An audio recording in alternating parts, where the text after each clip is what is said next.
Hello friends, അപ്പോൾ ഇന്ന് നമുക്കൊരു ഗ്ലാസ് പെയിൻറ്റിങ് ചെയ്ത് നോക്കിയാലോ.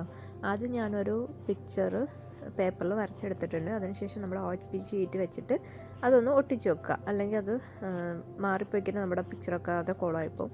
അതിനുശേഷം നമ്മുടെ ഫ്ലവറിനൊക്കെ ഗോൾഡൻ മെറ്റാലിക് ഔട്ട്ലൈനർ വെച്ചിട്ടാണ് ഞാൻ ഔട്ട്ലൈൻ കൊടുക്കുന്നത്. അതിനുശേഷം ബാക്കിയുള്ള തണ്ടും മുട്ടും ഇനയൊക്കെ ബ്ലാക്ക് കളർ ഔട്ട്ലൈനർ വെച്ചിട്ട് ചെയ്തെടുക്കുവാണ്.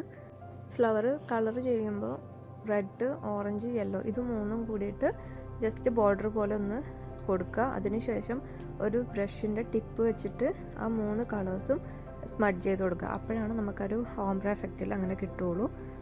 അപ്പോൾ ഇത്രയേ ഉള്ളൂ. അതിനുശേഷം നമ്മുടെ ബ്ലാക്ക് ഔട്ട്ലൈനർ എടുത്തിട്ട് ഇത് ഉണങ്ങിയതിന് ശേഷം ബ്ലാക്ക് ഔട്ട്ലൈനർ എടുത്തിട്ട് മുട്ട് പോലെ ചെറിയ ചെറിയ പൂമുട്ടുകൾ പോലെ വരയ്ക്കുക.